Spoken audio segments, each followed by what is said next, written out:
So one, yes, I have to say this at the top, is I do not speak on behalf of the administration at all. I have been kicked out like 80% of our office, which is great. And so two is, wow, what a shit show we are in for. I also thought about making this talk a little bit broader and bigger and talking about how poorly designed our government is in some fundamental ways from a user experience perspective. And I was going to shake this little constitution at you and talk about like how we could totally reimagine how citizens contextualize civic information around their world. But I'm going to save that talk until I am like less emotionally charged about it. And I want to talk about some of the stuff that we did at the White House Office of Science and Technology Policy, where I worked for a year and a half as a policy advisor. And a lot of it focused on using video games, augmented and virtual reality, and just supporting the innovation of EdTech and these technologies for social good broadly. So, and I wanted to throw this caveat on here, which is how do we approach using this technology in a way that makes, that is really worthwhile and meaningful for education and isn't just more content that we throw at students. And also, I think the other challenge is in education, it is a really hard market to get right. I think we have had an EdTech scene for a long time, but a lot about education has not fundamentally changed. Classes are still segmented into different topic areas. You still have sort of the factory method model. Like all of this stuff is hard to change. And I think we need to be really intentional about what is our philosophy of approaching education with augmented and virtual reality technologies. So first thing is I'm going to throw an awesome socialist thinker at you, which I can do now. And this is Mackenzie Wark, who's at the Parsons School of Design, and he has this quote: "Whatever code we hack, be it programming language, poetic language, math or music, curves or colorings, we create the possibility of new things entering the world. Not always great things or even good things, but new things. We open up possibility space. We allow more things to exist." And so my philosophy in approaching education is how do you give the most people the most potential ability to create the most things? And how do we use this technology to do that? So I am a gamer. That is how I got my job, is basically through World of Warcraft, and then I went and did some stuff, and I worked at the Department of Education, and then I got to the White House, which is awesome. One event that we did was this education game jam. So we approached this challenge of, in video games, is how do we take video games, which are these deeply immersive, really fail-safe, friendly, and you're always in your like this proximal zone of development where it's just the right level of challenge for you. How do we take that technology and apply it in education was this challenge we were doing. And so we thought a lot of education games kind of suck, and it's because you don't have people who are really good at making those experiences designing for education. They're off doing entertainment. And so if we took some of that talent and mixed it also with really specific educational needs, standards, and put them in a room with teachers and lock them all in there for 48 hours and students, we would get some really compelling prototypes of things that could be created. And we did. And all of this was really awesome, and some of these companies have gone on to start building some of this content. So like Rovio, Angry Birds participated, and now they've spun out a new company called Lightyear. Ubisoft is this one, which created this awesome, it was very like Pokemon Go-ish, which I'm sad they didn't like continue with, but you could create a wolf shark and make this whole like terrarium of creatures that would eat each other, and then some kids would be sad and then some kids would be happy, but they would all learn about evolution.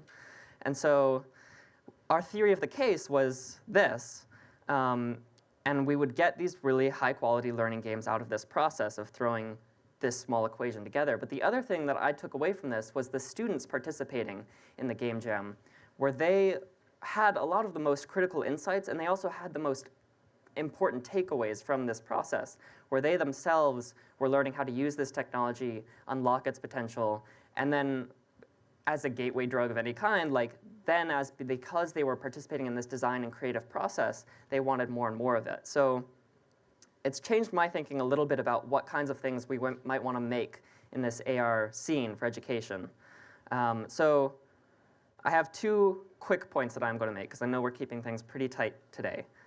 So one is, as we're building this content for augmented reality in education is how do we really make this stuff for everyone? Because in video games and traditional media, a lot of people have been just left out of the narrative, of the stories, of the creative process.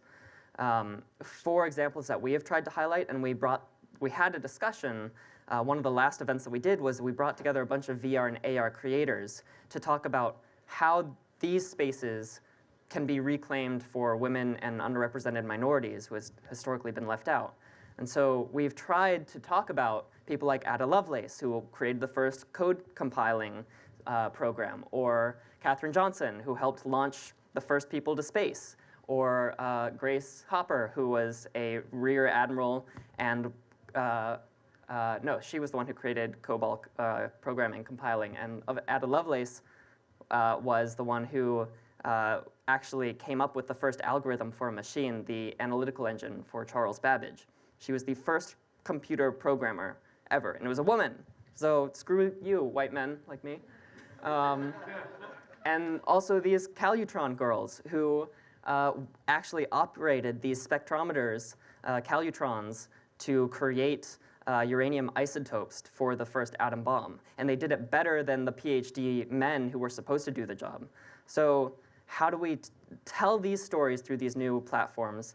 And also, how do we make sure that the kinds of things, the people, and this brings me to my second point, that are creating this stuff are more diverse than they have been? How do we make more hackers? So another area of work that we have focused on is CS for All, making sure that every student in this country has the opportunity to learn computer science so that they are part of this club of people like we have here who are creating this stuff.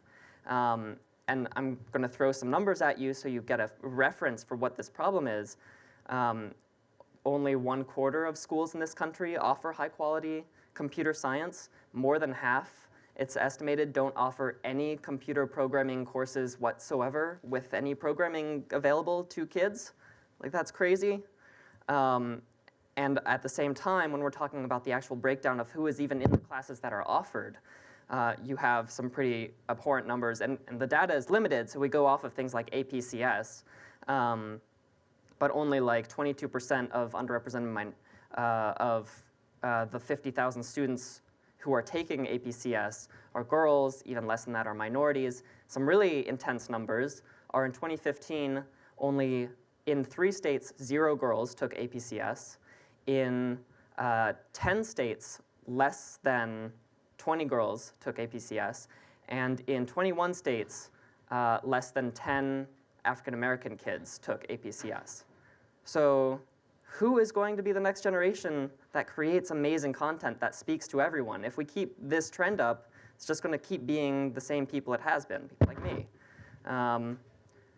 So that is where I stop preaching, because I know we're tight. I'm going to throw 3 funding opportunities at you in the federal government. There is a Federal Games Guild, which is a group of now sort of underground, but awesome people in the federal government who are very interested and invested in creating and supporting the creation of really interesting educational content using AR and VR and games and all of this stuff. One is the Small Business Innovation and Research program at the Department of Education. And I'm throwing you their point of contacts and their email info in case you want to reach out. They have funded, this group has funded upwards of 20 games at this point. Some of them are actually pretty awesome, I think. And grants up to $1 million, which is pretty good. And then another one is the National Endowment for the Arts, has a media arts program focused on just exploring what is possible in some new and emerging technologies for the arts. And then lastly, I'm kind of teasing you with this one because the deadline was literally an hour ago. So, but this is something I would love to see exist more of. I want to see impact investing in this space, where what we did with the Department of Education, we launched an EdSim challenge, which was focused on telling the VR and AR market, if you try and build things for career and technical education addressing a few specific challenges, we will put up money if you solve those challenges, if you create things that are really good for that. And so that helps foster experimentation in areas where we're not sure that there's a sustainable market yet, but we need people to start experimenting in order to get anything good going. So this is ongoing. Submissions are closed, but something that I want to start finding more people to do with is what are the other sectors that we could create these prize challenges to support innovation in this market for social good. So that is it. Thank you.